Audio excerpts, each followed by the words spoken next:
Hey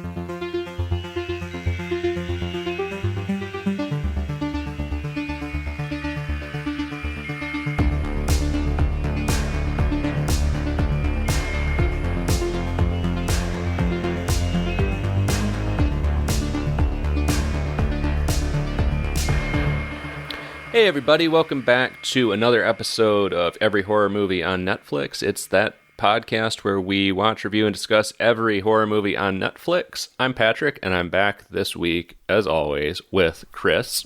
Howdy. And Steven. Hola. How's it going, you guys? What have you been watching in these post-Halloween weeks now that we got Hubie Halloween out of the way? It's going really well. You know, I'm kind of coming down off, you know, it's not Halloween season anymore. People are packing up the decorations. Kind of a sad thing to see. Every year we got to wait, you know, another 11 months. But I'm hoping maybe it's 10 months or 9 months, because I know some people started Halloween in September this year. I'm hoping that trend continues. I would like to have a Halloween season that lasts maybe from June through November. And maybe we'll get there in my lifetime.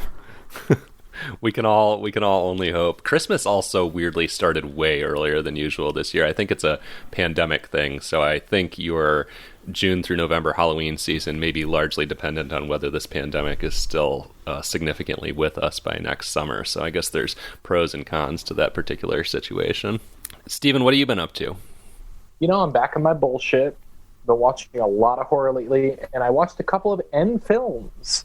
Yes. His House and Atlantics, both immigrant stories, ghost stories of very different kinds. His House is more of a haunted house story. Atlantics is more of a haunted town story. Highly recommend them both. They were both chilling in very different ways, but both very effective. And I caught up on a horror classic I've wanted to see since I was a teenager, but it's really hard to find.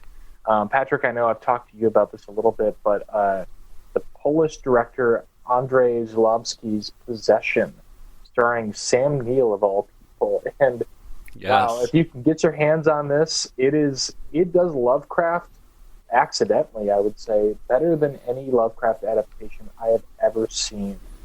Sam Neill does Possession better than any actor in anything I've ever seen, so... He's, I don't know if he's great or terrible in this movie, and that speaks to pretty much every performance in this thing. It's kind of a ballet. It's about a crumbling marriage, and there's also a Lovecraftian tentacled monster in it, designed by the guy who created E.T., of all things. It's like this art house movie with, like, serious cosmic horror energy. I can't recommend it highly enough. Listeners... This thing is expensive. You have to get it on Blu-ray. I spent $40 on it just to see it. You can't rent it anywhere. Give me your mailing address. I'll wipe it down. I'll ship it to you if you want to check it out. You might not get it back, Steven. You know, that's fine. Once is enough. It was a kind of a little pandemic party movie. Had a hoot. I don't think I need to see it again. It's not a great movie, but it is very memorable. Well, mail it to me first. I really want to see it, and then we can mail it off to the listeners. I'll just drop it off at your place. You're close enough. Yeah, that sounds good. So I didn't watch any horror lately, but I did watch, kind of coming off our last discussion of Hubie Halloween, I watched Big Daddy, which we slept on. I saw it in theaters. I have to say. And, it was good. I don't know if I have that much to say about it, but, a decent movie. The one thing that really struck me about it, which I'm going to mention because we talked about this when we talked about Freddy versus Jason, the 2000s were rife with movies making like a lot of homophobic jokes, and Big Daddy is surprisingly progressive. There's two gay characters, and the script goes out of its way to have Adam Sandler talk about how they're just in love like anybody else, and it's a beautiful thing. And I thought that was kind of unexpected. So that's my one comment on Big Daddy. God bless everyone involved. God bless the Sandman. He's a good guy. Big Daddy, an LGBTQ classic. Okay, let me ask you a question. I'm hoping for a hot take, but does Big Daddy make up for, what is that movie, Chuck and Larry? I now pronounce you Chuck and Larry. Yeah. I didn't see I now pronounce you Chuck and Larry. Is it homophobic? I've heard so. I haven't seen it on that basis alone. All right, well, maybe he's batting 50%. but I'm happy to hear that. I saw that movie when it came out. I don't know how old I was, like preteen, and I thought it was very sweet. I shockingly don't remember any gay subtext or text in it whatsoever. So maybe I'll revisit it too. What about you, Patrick? You've been watching anything exciting lately? I have, actually, directly prompted by our selection of this week, and I'm going to talk about it right now for just a minute because I'm going to try not to talk about it during our discussion of today's film. I just watched Manhunter, which is Michael Mann's 1986, I believe, adaptation of the novel Red Dragon. So it's the OG film adaptation of the movie that we watched today, Red Dragon. And damn, had a great time with this movie. I had seen it once before, but for some reason it didn't really click with me the first time. This time around, really enjoyed it. It's got all the Michael Mann trademarks, fucking amazing visuals, incredible music. I was bumping the soundtrack before we started recording today. And a great cast. You've got Brian Cox, you got Tom Noonan, you've got Stephen Lang, pre-Avatar, pre-Don't Breathe, like completely unrecognizable with curly hair as Freddie Lowndes. But yeah, really had a great time with Manhunter, and I'm going to try my damnedest not to continue to reference my great experience with it throughout our discussion on Red Dragon. But yeah, so we just watched a drama about, a incredibly heinous, sick maniac who's such a threat. You have to stop him by turning to someone almost as heinous and equally dark. But enough about the election. Let's talk about Red Dragon. Wow. You said that was a dank segue, and I think we're going to have to litigate that after the episode. But yes, the 2002 adaptation of Red Dragon, directed by none other than the great Brett Ratner.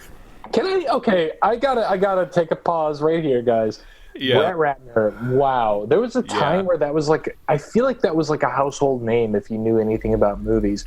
What is Brett Ratner known for, like, as X-Men. a director, other than sexual assault allegations? Not even X-Men, like Rush Hour. That's his bread and butter. That's where the man made his name, I guess, if you want to call it that. I mean, he did also direct one of the most reviled X-Men movies, but yeah, Rush Hour is kind of his main thing. He actually hasn't directed a lot of films, which I also found kind of surprising, because like you said, Steven, I mean, this guy is known, but hasn't made a ton of movies, actually. Well, and I think he's donezo, like Bryan Singer. I mean, they were kind of simpatico and both probably going to the same illicit parties. Oh, God. When I said X-Men, I was thinking of Bryan Singer. I got the two confused. Oh, that's easy to do.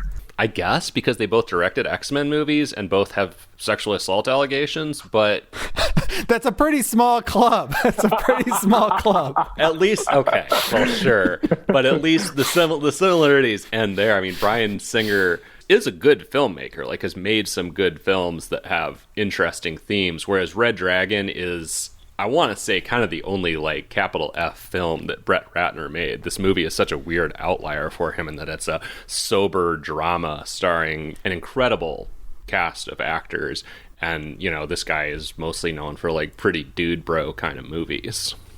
But I think that's all we have to say about Brian. God damn it, not Bryan Singer. Brett Ratner. Brett Singer. Bryan Fuller. Oh, no, we're not. Oh, God damn it, I can't associate Bryan Fuller with Bryan Singer. Good God, no, Bryan Fuller is a saint. Oh, love Bryan Fuller. And I'm going to try not to reference his version of this story too much today because it was also covered in the TV series Hannibal. Going to try and stay off that, though. Red Dragon. It's the story of Will Graham, an FBI agent who gets out of the game because Hannibal Lecter, the famous Hannibal Lecter, fucked him over. And he gets pulled in. One last job, pulled back in to track down a serial killer called the Tooth Fairy. You got Edward Norton as Will Graham, Anthony Hopkins reprising Hannibal Lecter, Ray Fiennes as the Tooth Fairy. That's your setup. And Philip Seymour Hoffman as the Burning Man in the wheelchair. And don't forget Harvey Keitel as the FBI superior officer, Jack Crawford. Yes. Harvey Keitel does some serious glasses acting in this movie. Did that bother anyone else? Harvey Keitel it's like, is it even acting? It's like, it's just playing that character just to a T. Like that character that's in every cop movie. Yeah. So there was kind of a flub earlier with subbing Mindhunter for Manhunter, and he's basically like the older FBI agent from Manhunter in this. You mean Mindhunter?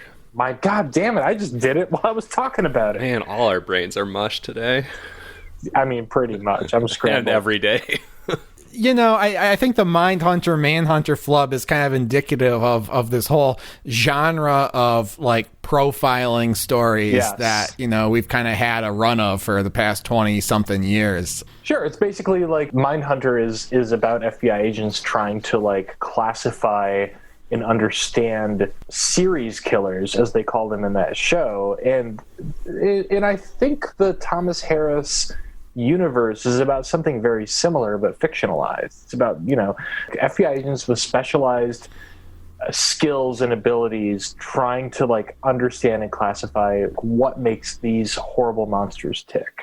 It's the same shit, except in the Thomas Harris universe, Hannibal Lecter is the only one who understands. And so the FBI agents individually don't have to like do that much work on their own as much as they have to just coax it out of Hannibal Lecter. So, I mean, Manhunter is from 86, so it's older than 20 years. The book came before that. Isn't the genre kind of more linked to the rise of, you know, kind of modern forensic science and modern crime scene investigation? I mean, doesn't the actual like practice of how these crimes were investigated, isn't that kind of what precipitates the popularity of this genre? Because all of a sudden you have people who are looking at murders and investigating them in a entirely different way, really, than ever was done before. That's kind of captured the popular imagination. Yeah, it really has captured the popular imagination. And I mean, in fiction, starting, you know, in the 80s at least, but then even in nonfiction, I remember, you know, when I was in school watching shows on TV, like there's a show called The New Detectives. Obviously, there's Forensic Files, which most people are familiar with. But like there was a huge run in the 90s and 2000s of shows that were about like, look at what the state police can do now. You know, you're going to get caught if you ever commit a crime because they're going to find your DNA. On the window. It's like, okay. Yeah. Really made an impression on me as a child. I was like, there's absolutely no way you can ever get away with murder in the United States of America. Turns out that's not true, but I had a similar trajectory, Chris. I had a teacher, an anatomy and phys teacher, who, when he decided to check out for the day, which was almost every day, he would just throw on an episode of Forensic Files. And I was like, fuck, if I was that fucked up, there's no way I could get away with it. No way I could get away clean. I would leave a fingerprint somewhere. Oh, yeah. You would leave a semen sample somewhere. Jesus. Well, I don't know about that. I don't know. That's not necessarily my MO, but... So, I don't want to tip my hand too early on my opinion of this movie, but I think almost to discuss anything, performances, anything in it, you have to touch on sort of the odd, to me, tone of this movie and the odd context in which it came out. You've got Silence of the Lambs comes out, obviously is a hugely acclaimed film, wins a zillion Oscars, blah, blah, blah. Hannibal Lecter becomes a popular character. Mm-hmm. Dino De Laurentiis, the producer of the original film, wants another film. He basically gets Thomas Harris to write the novel Hannibal, a film Chris loves, and which I've been wanting to revisit, but is, I think, whatever your opinion of it, insanely, tonally different from Silence of the Lambs, to the degree that Jodie Foster didn't want to be involved in it.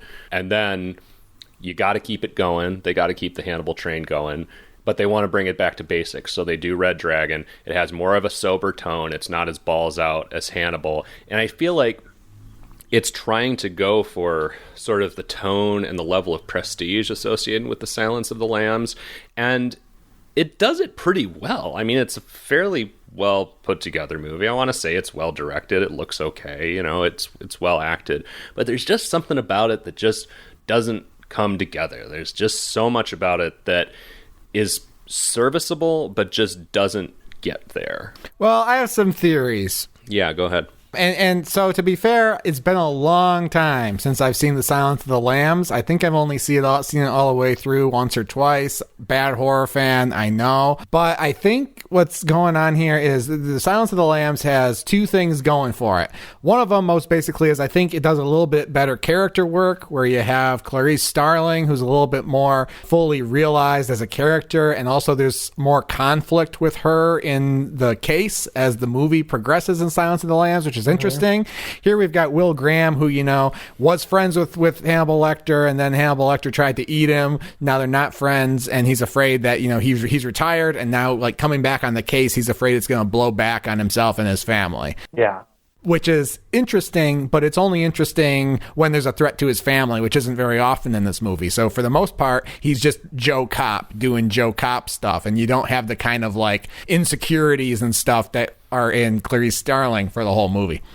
Agree. This is very procedural for most of the movie, I think. Except for, like, the first scene in the climax. And on that note, I want to hear the rest of your thought, but I want to chip in on that exact same note. And this is the problem I have with the Hannibal series as well, because theoretically, Will Graham doesn't want anything to do with this business anymore, and they got to bring him back for one last case. And I'm just like, aren't there, like, a lot of murders to be solved, like, all the time? Like, why do they have to bring him in on this particular case? Because I can almost buy it on the basis of, oh, there is this unprecedented serial killer. I need to come back because I alone can fix it. But I'm like, haven't there been a million killers that they've needed to catch since Will retired? What's special about this? There's just a lack of motivation that really makes sense there to me. And that's not Red Dragon's fault, like this movie's fault. That's kind of an inherent flaw in this whole concept that was in the original novel and was extrapolated upon in the TV series. But I do struggle with really, like, why do they need Will for this specific case, and why is he motivated to answer that call?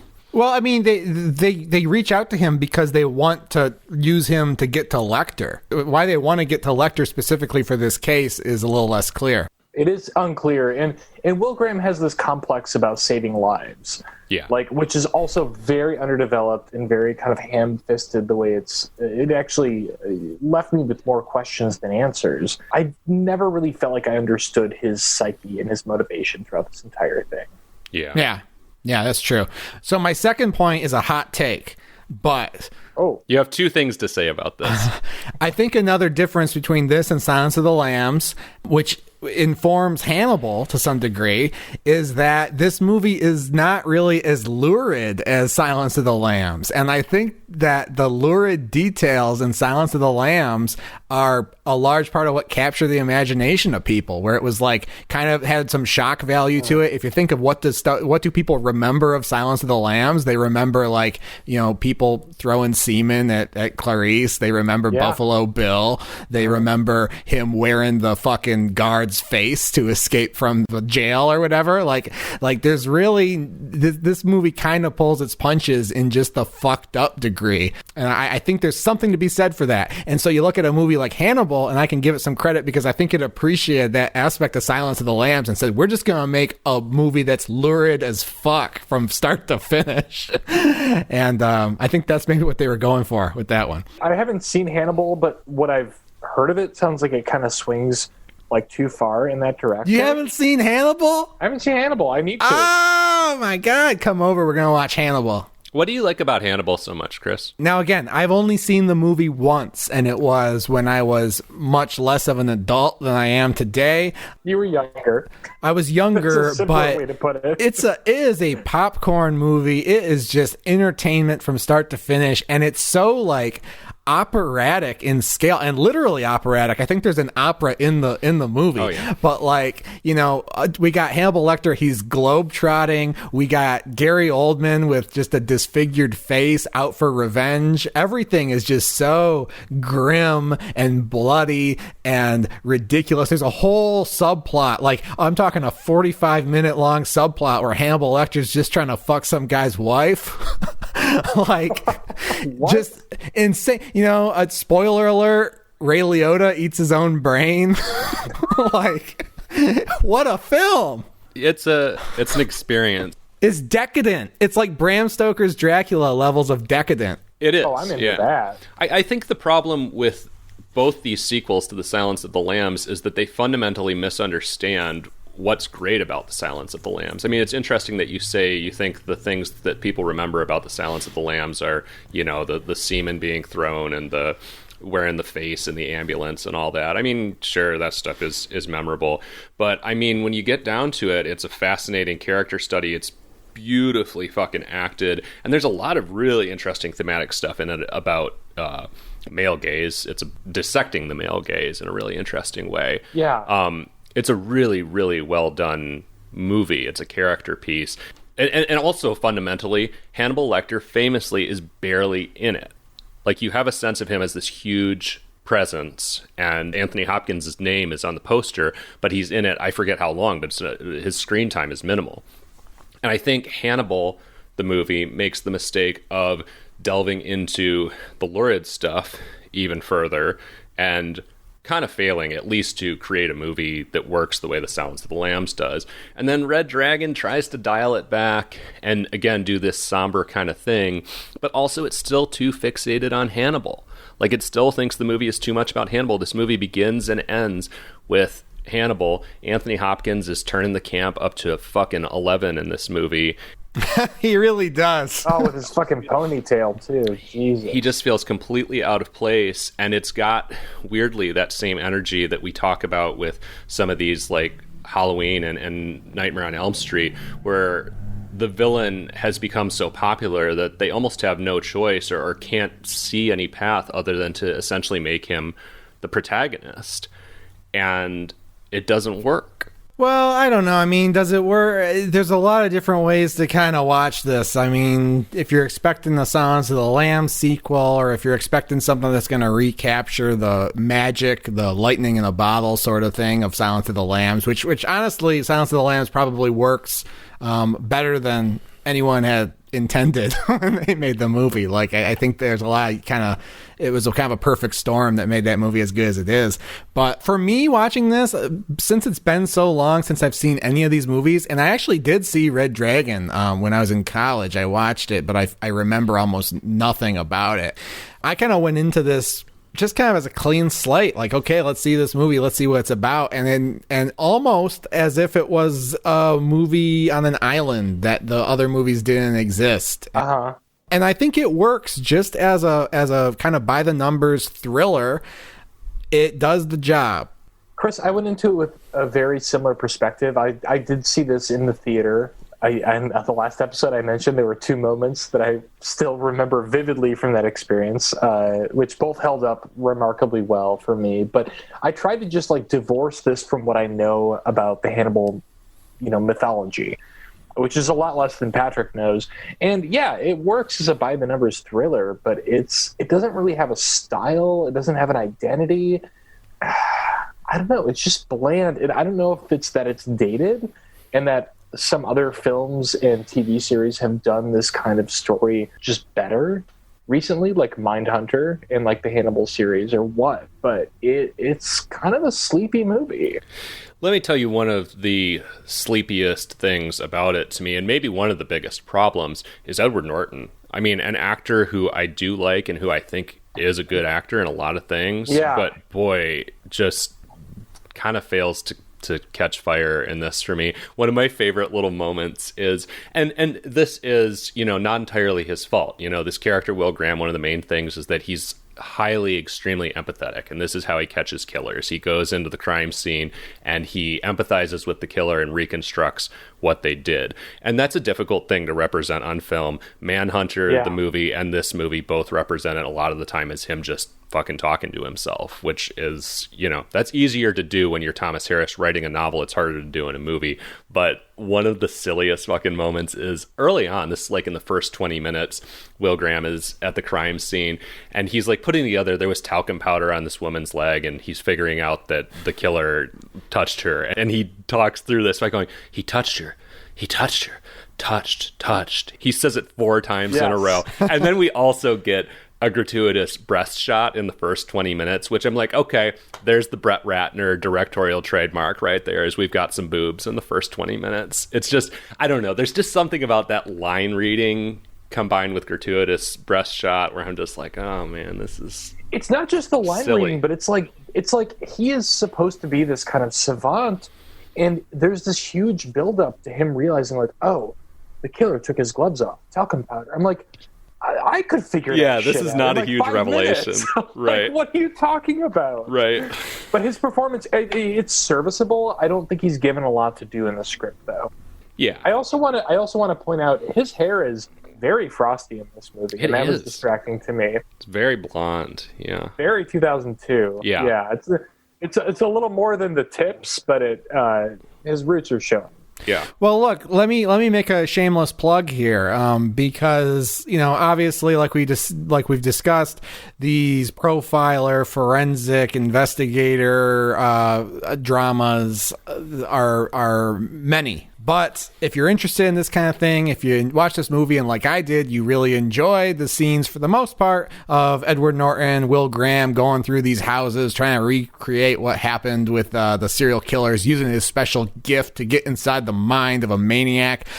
Check out the TV series Millennium by the creators of the X-Files, starring Lance Henriksen. You're laughing because I talk about Millennium too much. I do really want to see it, actually. But no, it's a good show, and this is what it's about. Lance Henriksen is he's a retired profiler from the FBI who now works as a contractor for local police to solve these heinous crimes. And there's some really chilling shit, especially in the first season, which is more by the numbers, procedural stuff. There's a lot of misses on that show, lots of bad episodes, but there are some truly phenomenal episodes, and it's always fun to see Lance Henriksen walking through a crime scene, having visions of the murders and grimacing. I mean, if we're making recommendations of TV shows to watch instead of this movie, like, obviously I'll say for the 9 millionth, and I think final, I'm going to lay it to rest, but obviously watch fucking Hannibal the show, because the last half of the final season is devoted to the story of Manhunter or Red Dragon, and it's great. Yeah, I've only seen the first 2 seasons, and they were, oh my God, so brilliant. So, how did you guys feel? I already kind of talked about this a bit myself, but I'm just curious how you guys reacted to Anthony Hopkins in this movie. This is mostly because of the direction and the cinematography, I think, and also just how much he's in the movie. He's not threatening. You see him stacked up against taller actors multiple times in this film. Like, he just looks kind of small, and I can't really put my finger on it, but he didn't capture the magic of that performance from Silence of the Lambs. And I think a lot of that is that in Silence of the Lambs, he's only in the movie for like 10 minutes or something, but it feels like he's there all the time. When you see him, he's looking directly at you. Tak Fujimoto, Jonathan Demme's cinematographer, famously would shoot people looking directly into the camera in this very special way. And it felt like he was camping it up a little bit, too, in some of his line readings. Yeah, and some of that stuff is still in this movie when he's, staring into the camera and everything like that. My problem was I felt like every time Hannibal Lecter was on screen, they were trying to shoot it or direct it as a direct callback to Silence of the Lambs. Yeah. Like it felt like they were trying to do shot-for-shot remakes of stuff from Silence of the Lambs for the sake of saying, oh, it's like when we saw it in Silence of the Lambs, instead of building its own emotional tenor. Yeah, like they try and restage that walk down the corridor to visit Hannibal for the first time, which is one of the most iconic scenes from Silence of the Lambs, which, probably actually, to go back to your point about what people remember from Silence of the Lambs, Chris, probably does not benefit from the fact that walk down the corridor does have the semen throwing moment in it, and you have nothing quite so shocking. And also just Norton's performance isn't giving you a whole lot in that moment. Like, this guy should be fucking traumatized and shaking by returning to talk to this guy who attacked him, but you don't get a real sense of the gravity of that moment. And then it's just, oh, Hannibal's here. And Hannibal in this movie is like full dry Freddy. He's like fully dry Freddy. Yeah, I agree. He's dry Freddy. He's still Freddy, but he's dry. Yeah.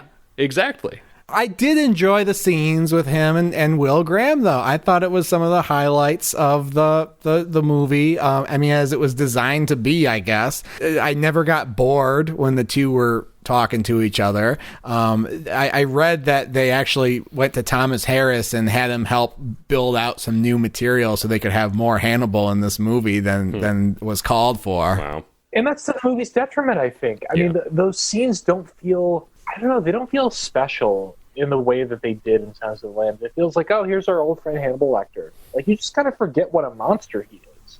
I never really felt an ounce of intimidation. Right, because the character has reached a point where he's beloved in pop culture. I mean, I'm joking about Dry Freddy to a degree, but also it has a lot of that Freddy energy where the character has become a joke and something that people have developed a weird affinity to in pop culture.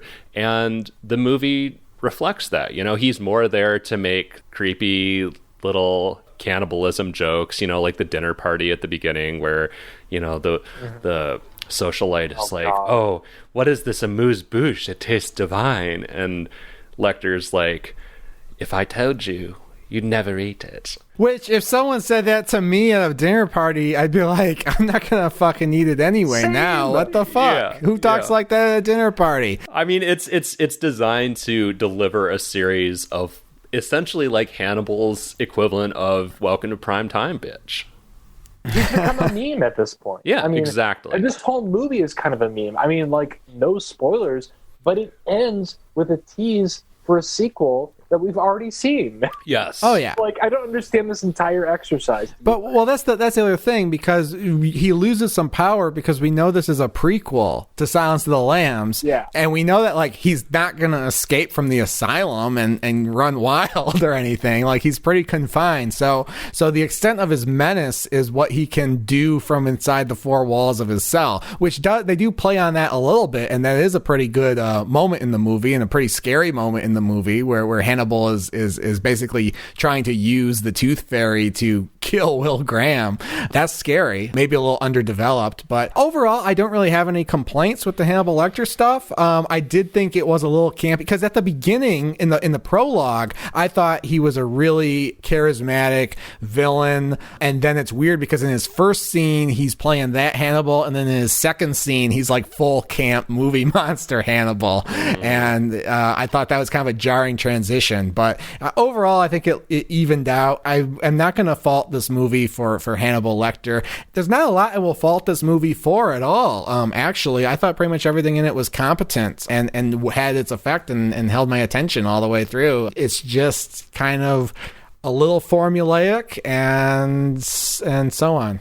Oh, it's highly watchable. I mean, I'd seen it before in theaters. I watched it last night and couldn't take my eyes off the screen. Yeah, there's some cringy stuff in it, and it's not nearly as effective as Silence of the Lambs. But it's a well-made thriller, even by today's standards. I think I was kind of comparing it in my mind to Mindhunter, and the Hannibal series, and just thought okay, this is 18 years old at this point. I think, right? 2002. Good on you, 2002. You made a good movie. It's not great. We've improved some things as far as storytelling and direction, but it makes sense to me that this was a huge hit when it came out. This movie made $200 million at the box office, and that didn't surprise me. So let's dig into a little bit more of the plot and the other elements that don't have to do with Will and Hannibal. The Tooth Fairy is killing people, trying to become a character from William Blake's painting, The Great Red Dragon and the Woman Clothed in the Sun, which is Thomas Harris. Bizarre concept, just such an obscure thing.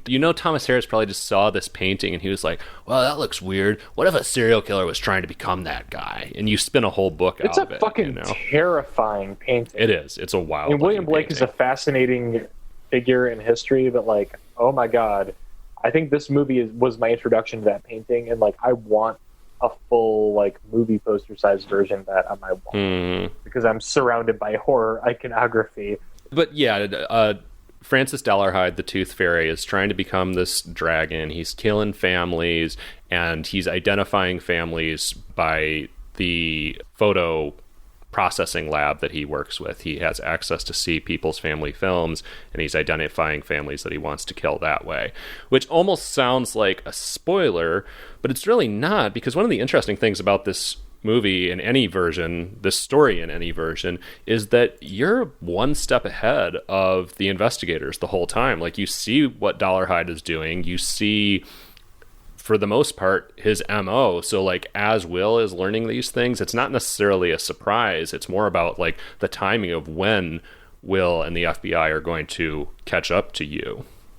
It's very unusual. He's just a creeper who's just existing on the sidelines of society, but like we don't ever really learn much about his motivation, which was really, really surprising to me, considering the fact that he's like fucking tattooing his body, you know, in trying to replicate this or pay tribute to this William Blake painting. But like, I don't know what's going on inside of his mind. I have a better sense of that in the other sort of Hannibal mythos shows and movies that I've seen. It's just Green Goblin. It's textbook Green Goblin shit. He's going crazy. The painting's talking to him. His mom's talking to him from the picture on the wall, and he's like, no, don't let it take me. And that's basically his motivation, which is all fine. But Patrick does have an interesting point because, yeah, you are one step ahead of the investigators kind of the whole time, which can be very, very boring. If you'll indulge me in referencing another Chris Carter TV series, now that I've already mentioned Millennium, the worst X-Files episodes are the ones where, like, you know, from the first 10 minutes, we're like, well, it's a fucking vampire. And then Mulder and Scully, it takes them to like the 45th minute to figure out it's a vampire. Yeah. Yeah. Those are the worst X-Files. And so you can really go wrong with that concept. But what works in this movie is I think the procedural shit of how these guys are investigating and building their case is so compelling that it almost plays like one of these new detective shows or something like that. And you're kind of just brought through the process. And then it doesn't really matter that we kind of know who this guy is. We just want to find out how the investigators are going to figure it out. That's the kind of the strongest part of the movie for me. And I do think that's all very well put together. I mean, going back to the novel, I think the way this crime comes together, the way they figure it out, and this guy's MO are all like pretty interesting and fairly original. I do want to follow up on what I think Steven said about the motivation, and Chris kind of touched on this as well. But I love how, like, essentially the main hint of his motivation you get is in this voiceover of his mom, like, yelling at him. Or maybe it's his grandma. I forget. Was that Lynn Shay? I need to look that up because it sounded like Lynn Shay. I had the same fucking thought, but I don't think Lynn Shay would have sounded that old at the time. But I did Google it. But it's not even like a flashback. We just hear the voiceover and like him as a child yelling like, no, and she's like threatening to cut his dick off and stuff, which is later, that comes back later in a kind of weird way. But yeah, it's, I don't know, that backstory is just, it's there, but it's just so thinly sketched and so briefly presented. Mm-hmm. I don't know, that was very odd to me. I did enjoy Ralph Fiennes though. I mean, I always think he's great, but he's good in this, and goddamn it, he is a creeper. And I mean, this is the thing in any incarnation of this story, but you know, we have this weird romance between him and his blind coworker, and in any incarnation of this story, the first time that he offers her a ride home and literally says like, come with me, and this is quotes, this is a direct quote, for my pleasure, and she's like, oh, okay. In any version of this story, I'm always like, what? Do not get in the car with the man who asked you to get in the car for his pleasure. She wanted pleasure too. She was really turned on by him. She might be the horniest character I've seen in any movie. Well, she also has her coworker that she describes as a walking dick who wants to take her home to have a sundowner with her, which I don't know what that means, but it doesn't sound consensual. Oh, man.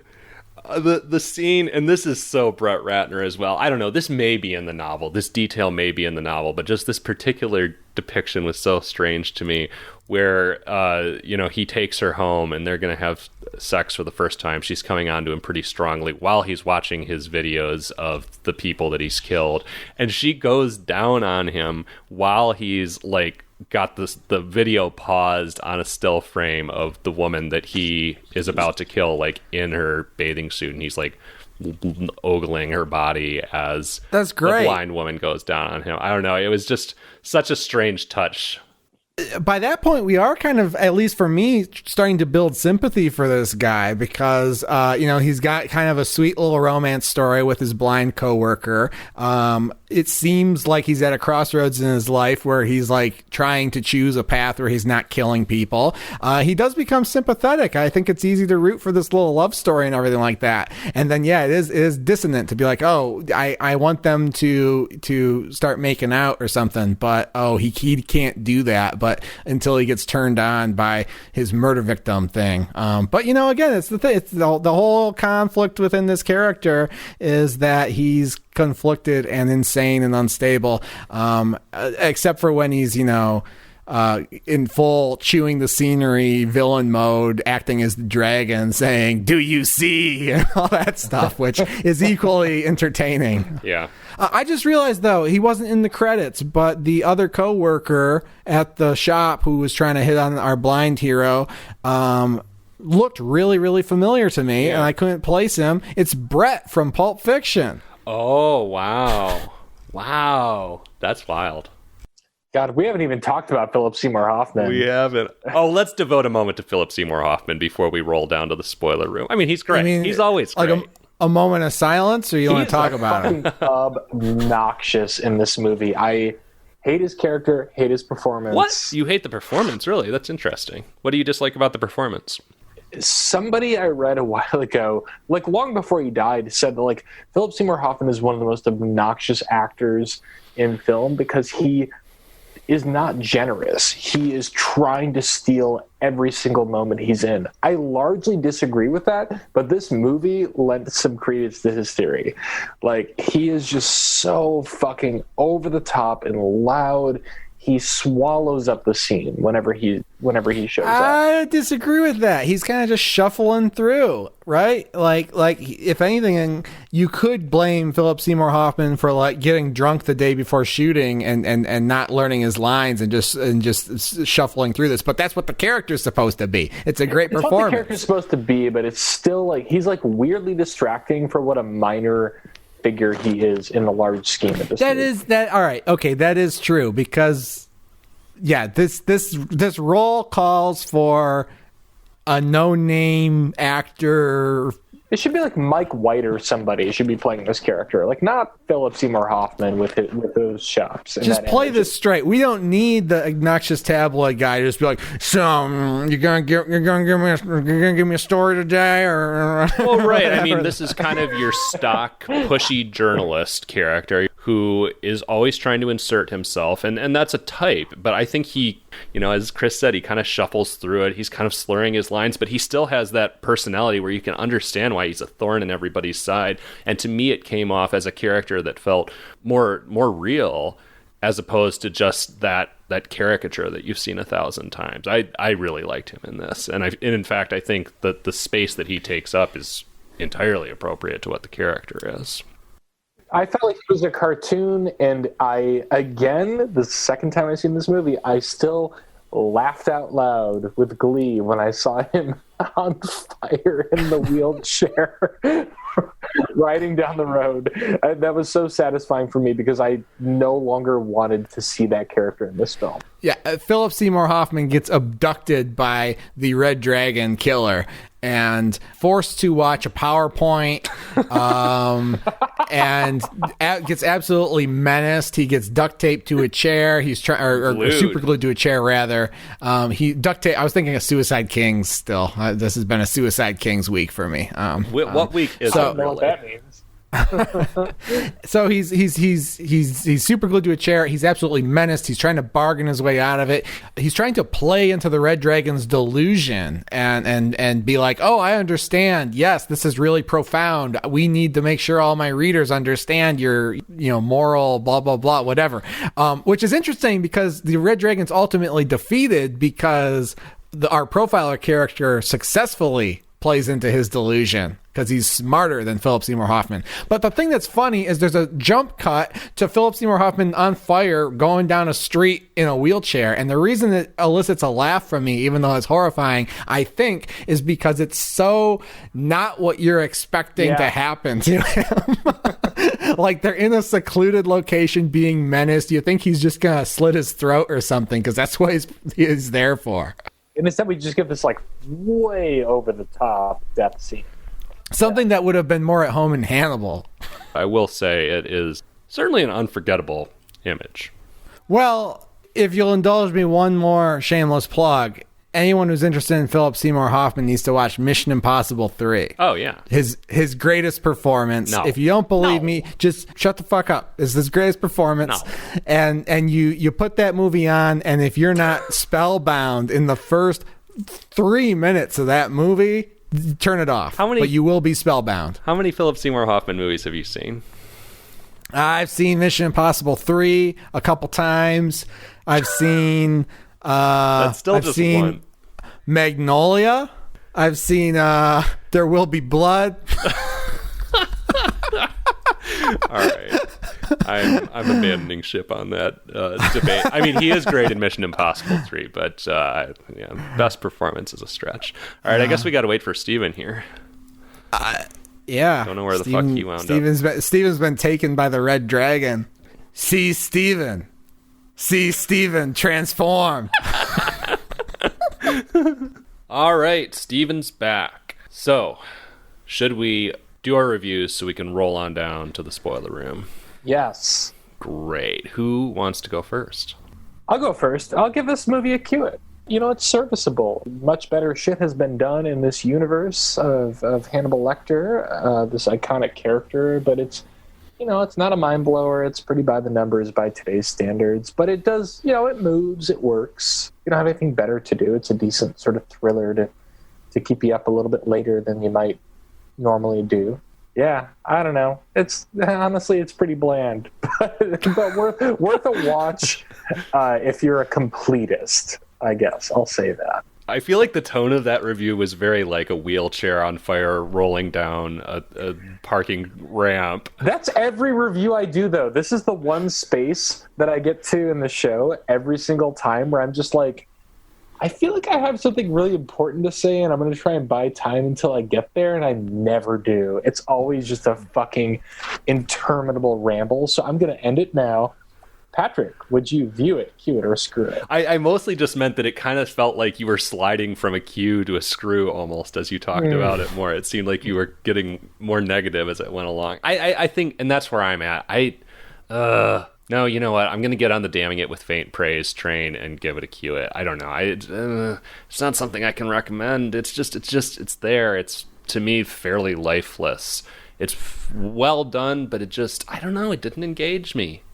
Shit, no, it's a screw it. That's it. I'm done. Wow. It's a screw it. I just did the thing. I just did the wheelchair thing. I slid into a screw it. Shit. See Patrick's rating transformed.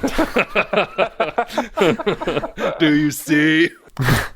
I'm going to give it a cue it too. This is a textbook cue it for me in that I really enjoyed this movie. It works. It was really entertaining for me from start to finish. That said, is your life going to be any poorer having not seen Red Dragon? Absolutely not. It's like I said, I saw this movie when I was in college. I remembered like 2 shots from the whole movie. And it was like watching a whole new movie. It doesn't really have any staying power. It's very formulaic. The whole profiler, forensic, procedural stuff has been done to death across various mediums since this movie came out. Before this movie came out, you could have way more fun watching a movie like Zodiac or something like that. Oh, hell yes. But it's not bad. It's a good movie, and it's really enjoyable and entertaining and suspenseful, and it basically worked for me.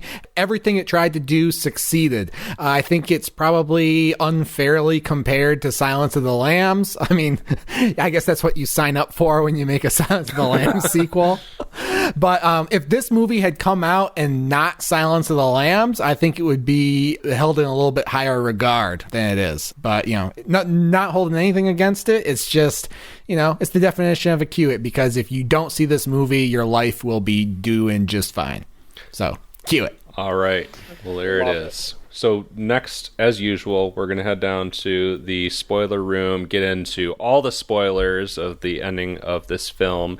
But before we go down there, as usual, I will remind you all to check out our website, everyhorrormovieonnetflix.com. We've got the master list there of every rating we've given every film, so you can embarrass us by figuring out where we've ranked various things and how it makes no sense sometimes. Someone's going to look at our list and be like, wait a minute, you gave Booth Noth a higher rating than Red Dragon? I mean, probably yes. Didn't we? We did. Might be me. Yep, that's one of the great pleasures of browsing the list. Yeah. But whenever you get through with that, go to your social media platforms. Follow us at AmonCast, EHMONcast. We'd love to hear from you. Hit the comments, hit the likes, hit the follow, subscribe, whatever the fuck you do on social media. And go to your podcast provider of choice and leave us a review. We love to see your reviews, see your feedback, and it helps people find the show. So, having gotten all that business out of the way, are you guys ready to roll on down to the spoiler room at long last, kind of douse ourselves in some kerosene and get this thing moving? I'm ready. Strapped into my wheelchair as we speak. All right, let's do it. We'll see you down there in just a minute.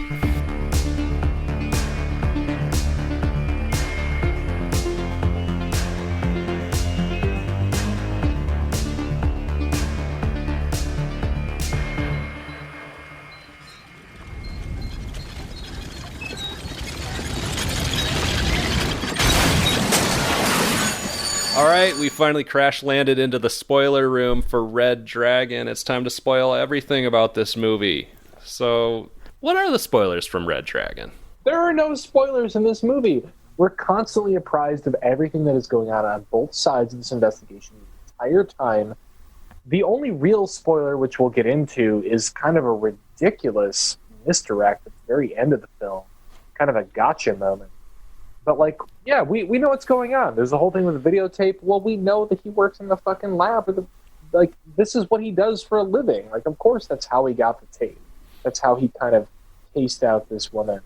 There are no real surprises in this thing at all. As it's going along, you see that he works in the lab, and maybe it's not explicitly stated that this is how he's doing it, but it's fairly easy to figure out, and I think the narrative is structured that way. I don't think it's a failing of the narrative. I think that's how it's set up. You're supposed to kind of see how this is put together, and the suspense is in when Will and the FBI are going to catch up. But there is, as you mentioned, Stephen, kind of what you described as a gotcha moment. I actually like this twist. I mean, Dolarhyde loses control of the dragon. He's menacing Reba, and at the last moment, he seems to commit suicide to avoid hurting her. She reaches out, touches his gross shotgun blast wound, but very shortly after, it's revealed that he's placed another body there. It's not actually his body. She just thought it was because she's blind and can't see that it's not him. And he goes back to attack Will and his family in a final showdown.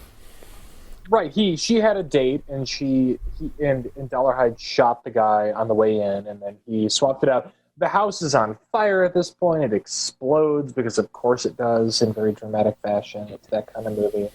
Now that we're recounting it, none of this makes any sense because Dolarhyde is seemingly earnestly grappling with the throes of the Red Dragon because we see him by himself giving Green Goblin soliloquies to the painting and stuff about how he doesn't want the dragon to take Reba.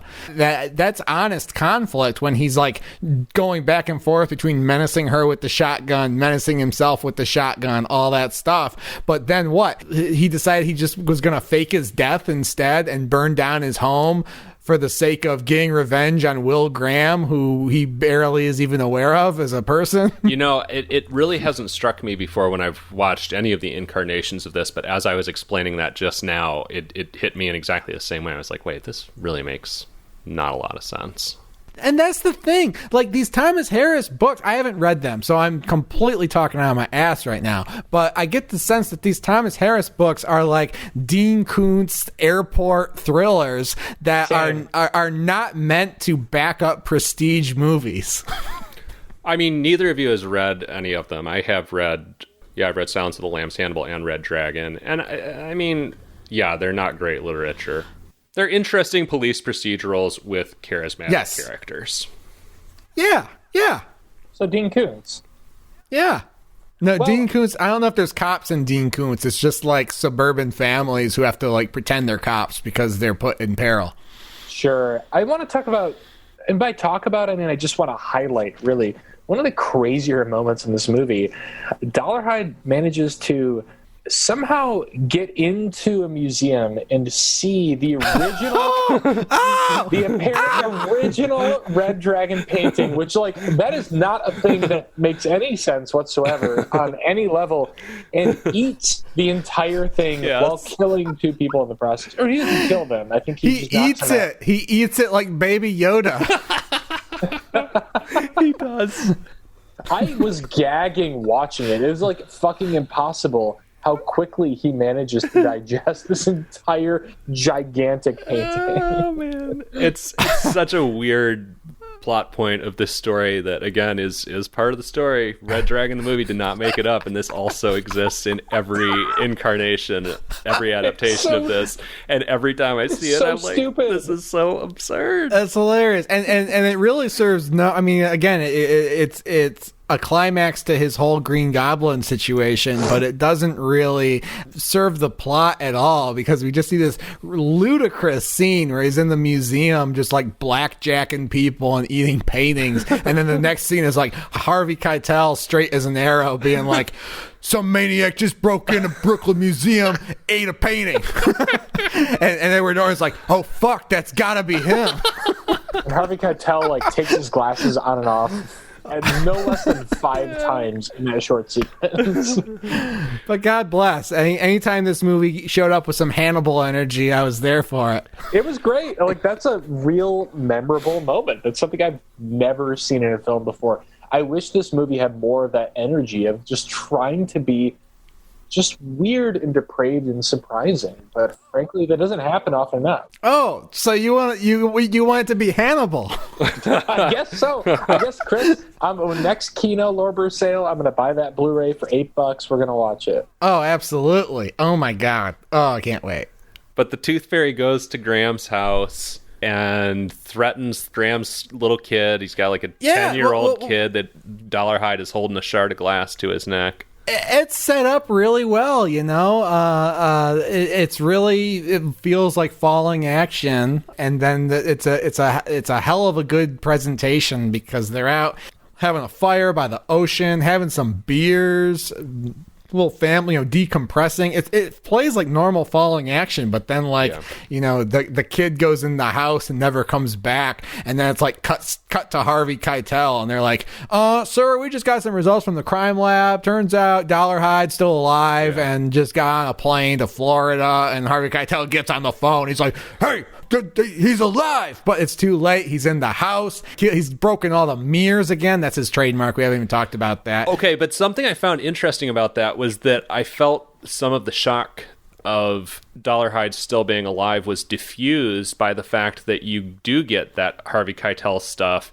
before Graham finds the mirrors. Like, I would rather him get in the house and like see broken mirrors, and you're like, wait, what the fuck? And you think his son did it, like the girl in Halloween 4, that he's become Dolarhyde, or that Graham is fucking hallucinating, like he trips balls all through fucking Hannibal the TV show. And I guess maybe my mind was just in that mindset, but I'm like, oh, this could be like a cool, it's Graham like freaking out, losing his mind, thinking that Dolarhyde is here. No, he's actually there. But it all gets diffused super early by Harvey Keitel making that call. It's a dumb twist regardless. Like, I didn't need it. I didn't want it. I didn't care for it. Oh, I loved it. I love it. But at the end of the day, I'm worried about Will Graham's kid. He's going to grow up to be a serial killer. Because Will Graham has figured out sort of he's gotten Dolarhyde's journal. He knows his entire psychological profile as best he can tell at this point. And basically tries to use the information against Dolarhyde by berating his kid, calling him the F word as well during this scene. Very uncomfortable. Mm-hmm. And there's no resolution. There's no, we never see a scene of him, comforting the kid afterward and be like, hey, it's okay. I wasn't yelling at you. I was yelling at the bad man. Yeah, he basically just like homophobe Green Goblins him, and like that's it. I mean, I think the assumption is supposed to be that his kid is smart and mature enough to understand, because Graham like snaps out of that character as soon as Dolarhyde lets the kid go and tells the kid to run. I think the implication is the kid gets what his dad is doing and Dolarhyde doesn't. No child that age can process that. I agree. I just think that's what I think that's what the implication is supposed to be. I thought it was great. I mean, I really liked that scene. The childhood trauma be damned. I liked how he used his unique skill and his research to hit. It's like when Batman fights Two-Face and he's got all the coins in his belt and he launches 100 coins into the air. Yeah. He used his psychology against him. It's smart in a way. I just felt bad for the kid. I wanted to follow up with him and make sure he's okay. But it's a really cool scene. I mean, to see, like, it's a very clever thing to do to disarm the killer in that moment. Yeah. I was impressed by that. But then ultimately, Will Graham's wife is the one who actually kills Dolarhyde, which may be thematic because there was the whole family versus duty, sub-theme. But it's telegraphed because we get the gratuitous shot. I mean, I don't know. I guess it's like, they're moving into a new house. There's a threat on their life. It makes sense that she would be trained how to shoot. But we get that gratuitous scene where she's like doing target practicing with this revolver. Yeah. And I don't know. You have to disguise those things a little bit better in a movie for us not to be like, she's going to shoot somebody by the end of the movie. Yeah. Yeah, and we also should mention another amazing member of this cast. His wife, Molly, is played by Mary Louise Parker. Yep. But, I mean, Chris, you were talking about the falling action and how we're kind of faked into thinking there's falling action at first. But when we get to the actual falling action, I mean, does anyone else agree that this falling action was absurdly rushed? Like, I mean, we've been talking about, like, this, the trauma obviously inflicted on his wife and kid. We get almost nothing of how the family like recovers or copes with that. Not even a moment of they get on a boat, kind of how they bounce back. They just get on a fucking sailboat. They go live the Jimmy Buffett lifestyle. They're living an idyllic life essentially. There's no attention given to like how they process this afterwards, and we just go back to fucking Hannibal and they process it by changing their latitude and changing their attitude. We just go to this, like, essentially a post-credit scene, what may as well be a post-credit scene. It would, if this movie had come out 5 years later, it would have been a post-credit scene. With the allusion to Clarice Starling. It's just, I don't know, it's such a weird, rushed ending. Yeah, it comes out of nowhere. I will say I watched most of this movie last night and got distracted by some things and kind of, like, backed up a bit. Watched it shortly before we recorded, and I was like very aware of how much time was left because we have a time to record, and I was like even more aware of how compressed that entire final throwdown is and that last shot of Hannibal Lecter. It's absurd. It's as if there was some kind of like studio note that this movie had to be in a certain length of time. The other thing that's really weird about this movie is the geography. I was never able to get a good handle on where the fuck this movie takes place. Yeah. And the way all these characters, including Dolarhyde, seem to move between like the Florida Keys, Washington, D.C., Atlanta, fucking Chicago. Like, it makes no sense. I was like, where the hell are they? If he had a Green Goblin glider, it would make more sense. So I don't know how he's getting around. All right, well, I'm about ready to be impaled upon that Green Goblin glider in the style of Willem Dafoe in the first Spider-Man movie. So should we put a fork in the Red Dragon here? Yeah, let's call it done. Great film. It was the best movie I've ever watched that didn't really turn the dial for me. Oh my God! You know what? Actually, one final note. Oh Jesus, man! So the ending of this story in Manhunter is strikingly different. There's a huge shootout between Graham and Dolarhyde set to In-A-Gadda-Da-Vida, which Oh yes! Holy shit! it's fucking sick. It's so good. All right, I'm watching it tonight. Say no more. Say no more. I'm gonna finally catch up on that. How cool would it have been if they had just included that as a throwback to Manhunter at the end of Red Dragon? All Red Dragon, the same movie, but at the end, it's like he's like, Dolarhyde's in my house. He goes like the drawer, he gets his gun, and as he's pulling out the gun, it's like bow, bow, bow, bow, bow. Yes. Yeah. Yes. Oh my god. Better movie. Better movie. Soundtrack to Manhunter is amazing in general. No surprises. All right, well, it's about that time for Steven to tell us what we're watching next episode. What are we watching, What are we watching? Steven? What the hell are we watching, Steven? Well, guys, I think we can all relate to the fact that this whole year it's felt like we've just been treading water. I want to go back to the days when we used to do things A to Z. We had a goal in mind. We're going to the very end of the alphabet on Netflix right now. We're going to watch... Is it Zombies? Zombies? No, actually, the alphabet of Netflix ends disappointingly with the least interesting letter, which is W, which is just 2 U's. It's like we ran out of shapes for the alphabet. We're going to watch Would You Rather. Yes. Which I know nothing about except that apparently Jeffrey Combs, star of Reanimator and so many great Stuart Gordon Lovecraft movies, is in it. Wow. So I just want us to feel a little sense of chaos. Accomplishment. Well, chaos too. I love that approach, and you know what? We might have to play a little Would You Rather on that episode. I think we might. Should. Yeah. That'd be fun. All right, well, join us next episode. We're going to be watching Would You Rather. We're going to be playing Would You Rather, and we'll see if you would rather listen to it or do something else with your life. The choice is clear. We'll see if I would rather record it or do something else with my life. All right. Until then, I'm Patrick. I'm Chris. I'm Steven. And we will see you next time. Bye. I'm done. Bye, everybody.